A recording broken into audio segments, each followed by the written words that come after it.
La niebla se posa sobre el río como un sudario que nunca aprendió a retirarse del todo. A simple vista, el Green River parece un cuerpo de agua corriente, domesticado por el paso del tiempo, pero quienes han caminado por sus riberas en noches húmedas saben que algo allí respira distinto. Es un sitio donde la memoria no se disuelve, se adhiere, se hunde, se filtra entre las piedras. Durante años, los habitantes de los alrededores hablaron de sombras que emergían del bosque, figuras solitarias que parecían observar desde la penumbra, pasos que no pertenecían a ningún animal conocido. Lo llamaban superstición, un remanente de historias contadas para infundir respeto a la naturaleza. Pero con el amanecer de 1982, la leyenda dejó de ser rumor y se convirtió en carne. Un cuerpo. Luego otro. Y luego otro más. Mujeres jóvenes, invisibles para una sociedad que prefería no mirar demasiado. Flotaban atrapadas entre ramas, retenidas por la corriente suave como si el río mismo quisiera ofrecerlas como evidencia. Las autoridades no entendían el patrón, pero el río sí. Porque antes que la justicia, antes que la ciencia, antes que el miedo, el Green River ya conocía el nombre de su verdugo. Si este viaje les incomoda tanto como fascina, acompáñenme y compartan esta historia para que ninguna sombra vuelva a caminar impune. El río no duerme. Respira.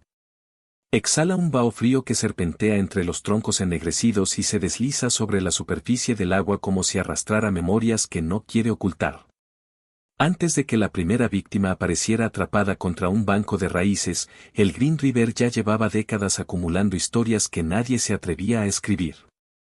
Desde los años 50, cuando Gary Leon Ridgway todavía era un niño flaco y silencioso en Seattle, los vecinos murmuraban que el río tenía un sonido distinto en las madrugadas. No el rumor normal del agua contra las piedras, sino algo casi humano, un susurro fragmentado, áspero, como si imitara un lenguaje que nunca debió existir. Ridgway creció escuchando ese susurro. Creció también escuchando los gritos de su madre, una mujer dominante, de temperamento feroz, que lo humillaba con una precisión casi ritual. Y aunque nadie podía prever en qué se convertiría, la combinación de silencio, represión y fantasías oscuras comenzó a moldear una mente que veía a las mujeres no como personas, sino como piezas prescindibles en un mundo que lo había aplastado muy temprano. A finales de los 70, mientras Estados Unidos lidiaba con transformaciones sociales turbulentas, decenas de trabajadoras sexuales y jóvenes fugitivas desaparecían en la región sin que nadie lograra ver el patrón. Era un vacío perfecto para un depredador. Ridgway ya trabajaba como pintor automotriz, un empleo solitario, rutinario, donde podía pasar horas enteras envuelto en químicos volátiles sin supervisión cercana. Aprendió a moverse sin ser visto, a mantener un perfil dócil, casi tímido, mientras recorría carreteras secundarias buscando mujeres vulnerables. En ese tiempo, las autoridades hablaban de desapariciones como si fueran hechos aislados. Nadie imaginaba que la sombra que las unía tenía nombre y usaba una sonrisa contenida para pasar desapercibido. En la ribera del Green River, sin embargo, la naturaleza parecía entenderlo. Como si el bosque reconociera a los suyos. El amanecer del 15 de julio de 1982 marcó el inicio del terror. Una joven flotaba boca abajo, atrapada entre ramas sumergidas. La corriente la movía con suavidad, casi con ternura. Para los forenses, ese lugar se convertiría en el primer punto de deposición, un término que significa el sitio donde un asesino deja un cuerpo para desorientar la investigación. La técnica era simple, pero efectiva: el agua borra huellas, mueve evidencia, confunde el tiempo de muerte. Días después apareció otro cuerpo, y luego otro más. Mujeres jóvenes, muchas de ellas ignoradas por la sociedad, unidas por un hilo invisible que todavía nadie quería reconocer. El mito comenzó. Los vecinos hablaban de un espíritu del río, de un espectro vengativo, de un depredador que solo cazaba cuando la luna estaba baja. La policía, incapaz de encontrar un responsable, oscilaba entre el escepticismo y la inquietud. Y mientras tanto, Ridgway observaba las noticias desde su sala, con la calma insólita de un hombre que creía que nadie lo descubriría jamás. El río lo conocía. La ciudad aún no. Las semanas siguientes convirtieron al Green River en un escenario macabro. La corriente arrastraba secretos que resistían el paso del tiempo, y cada descubrimiento añadía una capa nueva de horror. Los forenses trabajaban entre el barro y la humedad, examinando cuerpos que el agua comenzaba a reclamar. En ese entonces, la ciencia criminalística aún no dominaba técnicas modernas de ADN, dependían de observaciones directas, análisis de tejidos deteriorados y patrones de estrangulación. En términos simples, se buscaba un rastro humano dentro de un entorno que lo borraba todo. La opinión pública empezó a dividirse. Algunos insistían en que las desapariciones eran obra de múltiples delincuentes. Otros hablaban de un asesino único, casi invisible, un fantasma que se movía sin dejar huella. El terror se mezclaba con la negación, y la negación alimentaba el terreno perfecto para que Ridgway siguiera cazando. La naturaleza del crimen serial es así: cuando el depredador entiende que nadie lo está mirando, perfecciona su método. En la región, historias parecidas surgían en otros territorios. En la costa del Atlántico, por ejemplo, pequeños pueblos pesqueros hablaban de mujeres desaparecidas cerca de muelles abandonados. En el Pacífico, reportes de crímenes no resueltos mostraban patrones inquietantemente similares: víctimas vulnerables, abandono en zonas boscosas, evidencia mínima.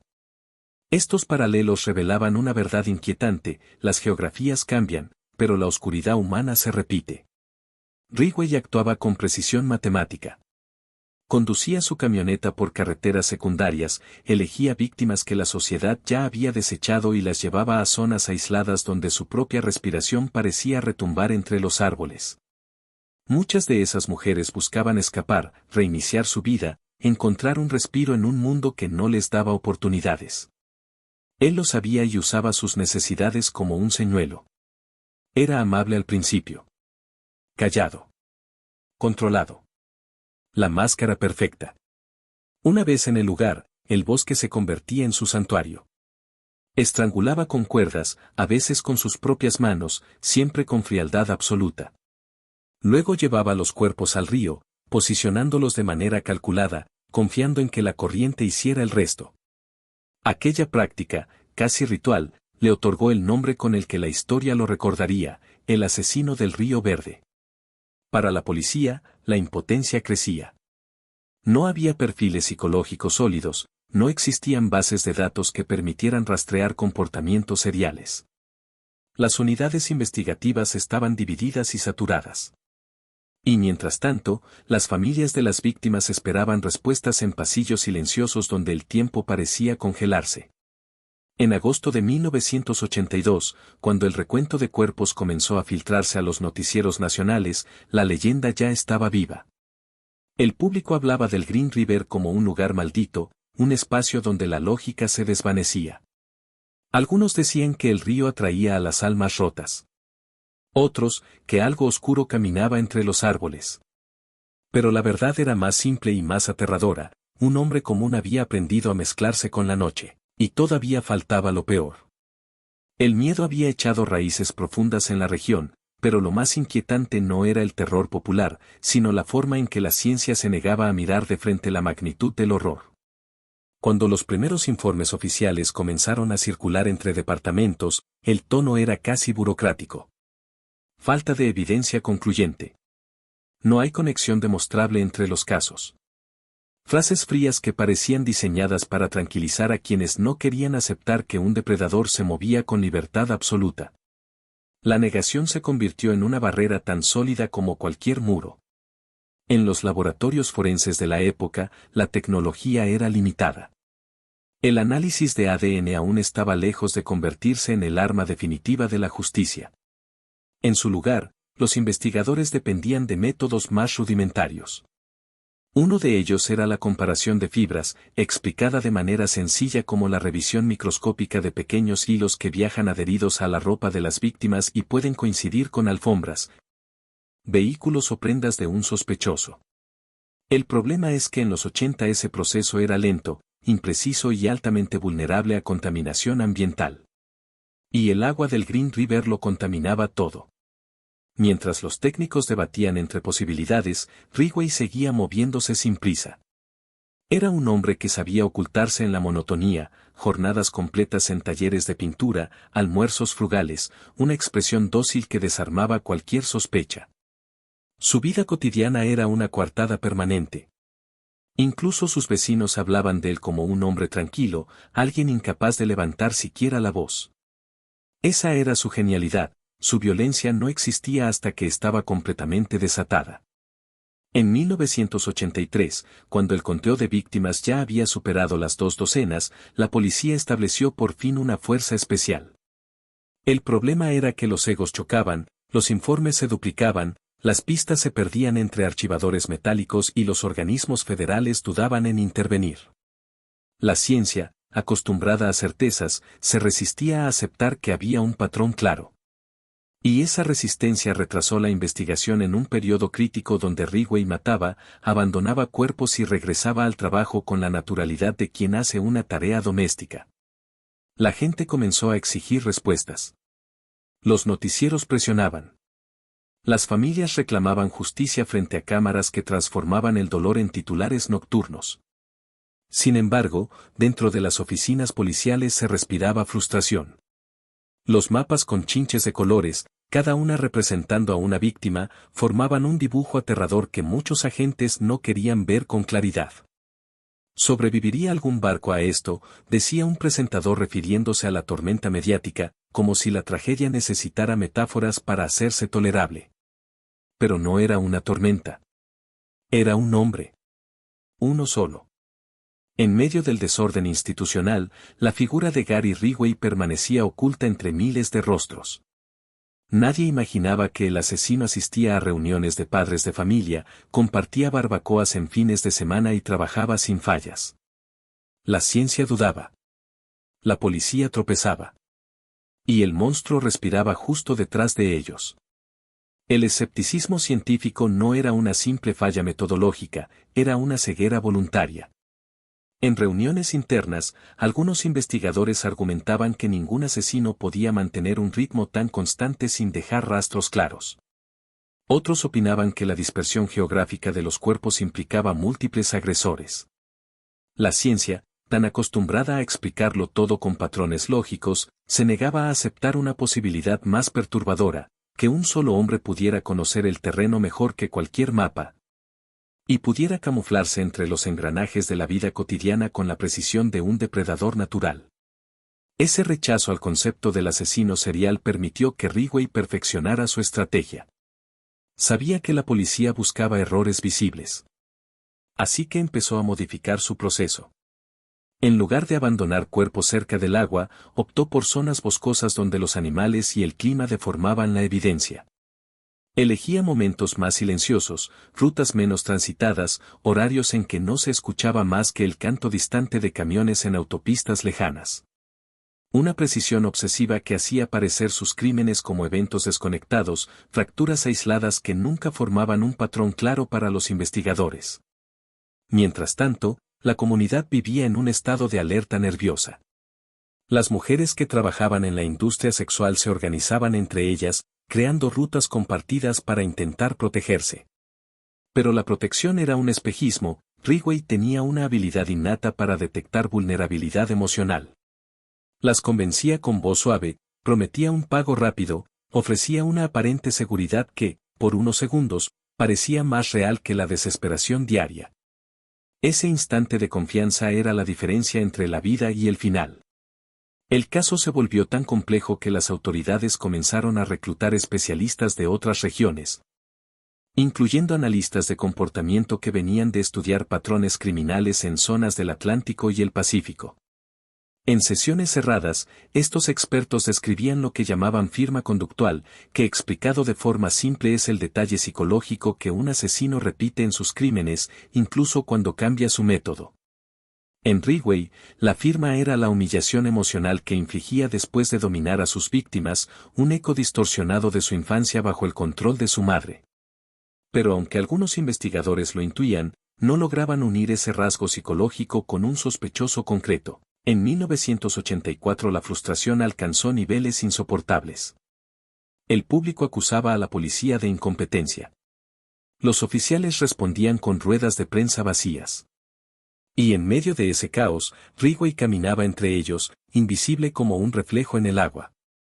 Su vida doméstica parecía tan normal que nadie sospechaba del hombre que sonreía tímidamente en fotografías familiares. La negación científica había retrasado la comprensión de algo fundamental, no estaban ante una fuerza sobrenatural ni ante un asesino cualquiera. Estaban frente a un hombre que había aprendido a pensar como un depredador y actuar como un ciudadano ejemplar. Un hombre que conocía el terreno, las fallas del sistema y el silencio de un río que lo había adoptado. Y mientras el mundo buscaba explicaciones, la Tierra seguía guardando cuerpos que aún no habían sido descubiertos. La Tierra habló antes que los hombres. Lo hizo con un murmullo seco, con raíces desplazadas, con fragmentos de tela atrapados entre piedras cubiertas de musgo. A mediados de los 90, cuando el caso del asesino del Río Verde parecía condenado a desaparecer en archivos polvorientos, los avances tecnológicos comenzaron a resquebrajar el muro de incertidumbre. Los bosques, silenciosos durante años, empezaron a revelar lo que habían escondido con obediencia casi ritual. Y la ciencia, que antes había dudado, finalmente tenía nuevas herramientas para escuchar. Fue un rastreador voluntario quien encontró el primer indicio, un fragmento de hueso pequeño, casi insignificante, que sobresalía de la tierra. A simple vista parecía parte de un animal. Pero un forense joven, obsesivo y atento, notó una curvatura peculiar. Lo envió a análisis. Y cuando el laboratorio confirmó que era humano, algo cambió. La investigación, dormida durante años, abrió los ojos con una lentitud reverente. Ya no era un caso estancado. Era una herida que, por fin, comenzaba a sangrar evidencia. Los avances en ADN habían entrado en una nueva era. En términos simples, el ADN funciona como un código íntimo, un patrón biológico que todos tenemos y que, incluso en fragmentos diminutos, puede identificar quién estuvo presente en un lugar o quién tocó un objeto. Durante décadas, los restos hallados en los bosques junto al Green River habían sido demasiado deteriorados para análisis confiables. Pero la tecnología de amplificación genética permitió que esos mismos restos cobraran una voz inesperada. Era como si cada hueso, cada cabello, cada fibra atrapada en la tierra comenzara a contar una versión fragmentada de la verdad. El equipo forense revisó antiguas cajas llenas de pruebas olvidadas. Bolsas selladas desde los 80 fueron abiertas bajo luces blancas y frías. Lo que antes parecía ruido ahora tenía significado. Fibras que no coincidían con ningún sospechoso previo. Trazas microscópicas de pintura automotriz que sugerían un entorno laboral específico. Ropas degradadas que, al ser observadas con nuevas técnicas, revelaban patrones de tensión propios de estrangulación manual. Era como ver, por primera vez, el rostro del monstruo sin su máscara. En medio de este renacer investigativo, se produjo un hallazgo contundente, varias fibras recuperadas de distintas víctimas coincidían entre sí. No era casualidad. Era un hilo conductor, un puente invisible entre crímenes que durante años se habían tratado como piezas aisladas. Los expertos lo interpretaron como un cambio de fase en la investigación. Ya no se buscaba a un fantasma. Se buscaba a un hombre real. Mientras los especialistas reconstruían la evidencia, otro caso en una región distante aportó un ejemplo revelador. En la costa del Caribe colombiano, un asesino había sido capturado gracias a un rastro mínimo de ADN hallado en una hebra de cabello atrapada en un manglar. Ese caso, citado en conferencias internacionales, demostró que la naturaleza no siempre destruye los indicios, a veces los conserva con una fidelidad casi misteriosa. El paralelismo encendió una esperanza. Si un manglar podía hablar, también lo harían los bosques del estado de Washington. ¿Cuántos secretos más esconde la Tierra?, preguntó un periodista durante una emisión nocturna. La pregunta resonó en hogares enteros, y aunque parecía retórica, la respuesta estaba a punto de emerger con una contundencia que cambiaría la historia criminal estadounidense. El quiebre definitivo llegó en una sala fría, iluminada por lámparas metálicas que colgaban como péndulos sobre la evidencia acumulada. Allí, un técnico forense, agotado pero meticuloso, tomó una de las fibras recuperadas de una víctima hallada una década atrás. Era apenas un hilo microscópico de pintura automotriz, casi imperceptible, pero un patrón en su estructura química llamó su atención. Coincidía con un tipo de pintura utilizado en una fábrica local durante los años en que las desapariciones habían alcanzado su punto más oscuro. Un detalle diminuto, pero suficiente para abrir una puerta. Ese hallazgo conectó directamente con un nombre. Un empleado constante. Disciplinado. Invisible. Gary Leon Ridgway. El mismo hombre que durante años había colaborado como voluntario en búsquedas de víctimas, ofreciendo ayuda, cargando cajas, consolando a quienes lloraban. Su presencia había sido tan normalizada que ningún investigador lo había considerado una amenaza real. Y ahora, la ciencia comenzaba a susurrar su nombre con una certeza imposible de ignorar. La policía decidió actuar con cautela. Recolectaron muestras de ADN de forma discreta. El procedimiento era simple, un bastoncillo dentro de la boca, una pequeña muestra de saliva. Pero detrás de ese gesto cotidiano se escondía un universo de verdades. Cuando el laboratorio comparó las muestras con restos recuperados del Green River, el resultado fue devastador, coincidencias en múltiples casos. Un patrón genético que encajaba como la pieza final de un rompecabezas formado por cadáveres, bosques húmedos y noches interminables. La voz del ADN era definitiva. No dejaba espacio para dudas, ni para mitos, ni para explicaciones alternativas. La noticia estalló en los departamentos policiales. Algunos agentes sintieron una mezcla de alivio y rabia. Alivio porque, al fin, tenían un rostro concreto. Rabia porque ese rostro había estado frente a ellos durante años, ofreciendo ayuda y sonriendo con la misma mansedumbre que utilizaba para convencer a sus víctimas de entrar en su camioneta. Era la prueba de que, a veces, el monstruo no se oculta en las sombras. Se esconde en lo cotidiano. La captura de Ridgway en 2001 fue silenciosa. No hubo persecución dramática ni enfrentamiento. Solo un hombre de expresión vacía, consciente de que el mundo que había manipulado por décadas se estaba desmoronando. Mientras lo esposaban, su mirada no mostraba culpa ni miedo. Solo una especie de cálculo interno, como si estuviera reorganizando sus pensamientos, evaluando cuánto tiempo podría prolongar su mentira. Durante los interrogatorios, la verdad emergió con una frialdad insoportable. Ridgway confesó con voz plana, describiendo cada asesinato como si relatara tareas domésticas. Admitió haber matado porque era algo fácil, una frase que paralizó a los investigadores. La ciencia había hecho su trabajo. El mito había caído. Y lo que quedaba era la humanidad despojada de máscaras, un hombre sin alma, revelado por la misma tierra que intentó ocultar sus crímenes. La justicia, finalmente, tenía un nombre. Y ese nombre resonaría en la historia criminal como un recordatorio brutal de que la evidencia siempre encuentra un camino para emerger, incluso cuando la oscuridad parece invencible. Cuando el caso del asesino del Green River finalmente se cerró, el eco emocional no desapareció. Las autoridades celebraron una victoria formal, pero para muchos, el triunfo se sintió hueco, incompleto. La captura no borraba las décadas de incertidumbre, ni el silencio obligado de aquellas que nunca regresaron. Cada nombre recuperado del lodo era también un recordatorio de los que aún faltaban por identificar, un catálogo de fantasmas suspendidos en el tiempo. En las semanas posteriores al juicio, la ciudad quedó envuelta en una atmósfera que era difícil de describir. No era alivio. Tampoco miedo.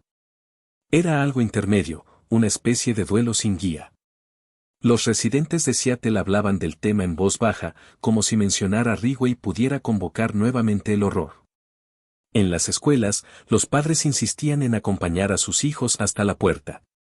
En los bares, los recuerdos surgían como confesiones espontáneas.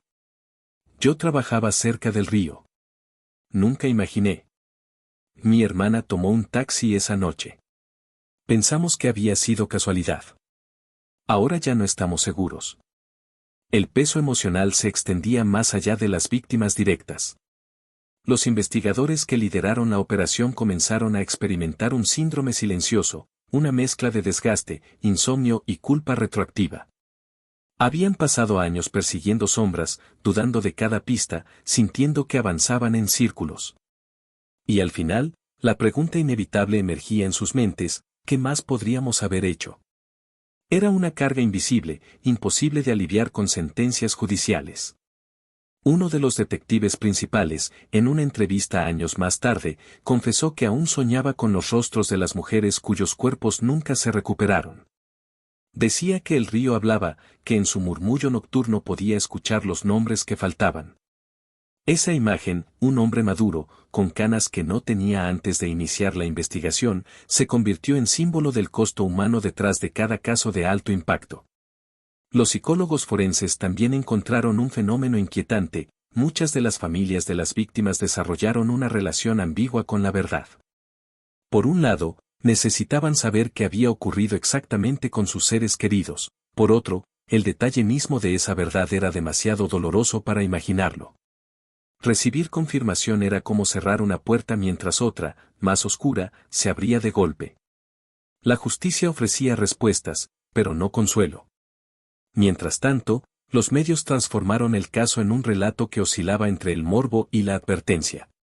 Documentales, programas especiales, reconstrucciones dramatizadas. La figura del asesino se convirtió en un símbolo que trascendía lo individual. En algún punto, dejó de ser solo Ridgway y pasó a representar un fenómeno mayor: la capacidad humana para ocultar el mal detrás de una rutina impecable. Seattle cambió, sí, pero también lo hizo la percepción colectiva del peligro. Las calles ya no se veían igual, los bosques adquirieron una presencia espectral, el río, un silencio incómodo. Era como si el entorno mismo hubiera absorbido parte del trauma, recordando diariamente que la apariencia jamás debe confundirse con la verdad. Las heridas seguían ahí. Invisibles, pero profundas. Con el paso de los años, el caso del asesino del Green River dejó de ser únicamente un expediente criminal para convertirse en un espejo incómodo de las vulnerabilidades humanas. Las instituciones policiales, que en su momento se sintieron superadas por un asesino que operaba entre la confusión y la indiferencia social, iniciaron reformas que cambiaron para siempre la investigación forense en Estados Unidos. La creación de bases de datos nacionales de ADN, los protocolos de búsqueda para mujeres desaparecidas y la cooperación interestatal fueron algunas de las consecuencias directas del terror sembrado por Ridgway. Pero las reformas estructurales no borraron la fractura emocional que dejó el caso. En barrios enteros, el recuerdo se convirtió en advertencia; en hogares silenciosos, el luto se volvió una presencia cotidiana. Las familias afectadas aprendieron a vivir con una ausencia que no se extingue. Los psicólogos lo llaman duelo suspendido, cuando el pasado se queda atrapado entre la confirmación y la incertidumbre. Saber quién fue el responsable no elimina la sensación de vacío, y ese vacío, con el tiempo, se transforma en herencia. Incluso después de la sentencia, los investigadores continuaron exhumando lugares, revisando áreas boscosas, rastreando viejos vertederos en el estado de Washington. Había esperanza de encontrar restos, pero también un peso emocional creciente; cada excavación implicaba reabrir el miedo. Despertar los ecos de una época en la que Ridgway actuaba con la seguridad de que nadie lo estaba mirando. Y aunque muchos cuerpos fueron recuperados, otros desaparecieron sin dejar rastro, borrados por el tiempo y los elementos. A nivel cultural, el caso moldeó la narrativa criminal contemporánea. Escritores, criminólogos y documentalistas comenzaron a utilizar el Green River como un punto de comparación. La pregunta persistía en seminarios y conferencias: ¿cómo alguien aparentemente insignificante puede sostener una vida doble durante décadas? La respuesta, siempre incompleta, se dividía entre factores psicológicos, vacíos institucionales y fallas sociales que permitieron que docenas de mujeres fueran invisibilizadas. El caso se convirtió en una advertencia brutal sobre cómo ciertos grupos vulnerables, especialmente mujeres trabajadoras sexuales y jóvenes en situación de calle, podían desaparecer sin provocar la urgencia necesaria. En un sentido más amplio, la figura de Ridgway también obligó a la comunidad científica a replantear cómo se perfila a un asesino serial. No encajaba por completo en los estereotipos tradicionales. Su vida familiar aparentemente estable, su comportamiento metódico y su habilidad para pasar desapercibido plantearon nuevas preguntas sobre la predictibilidad de la conducta humana. Los perfiles criminales, una herramienta central en las investigaciones modernas, tuvieron que adaptarse a casos donde el monstruo no se esconde en la penumbra, sino a plena luz del día.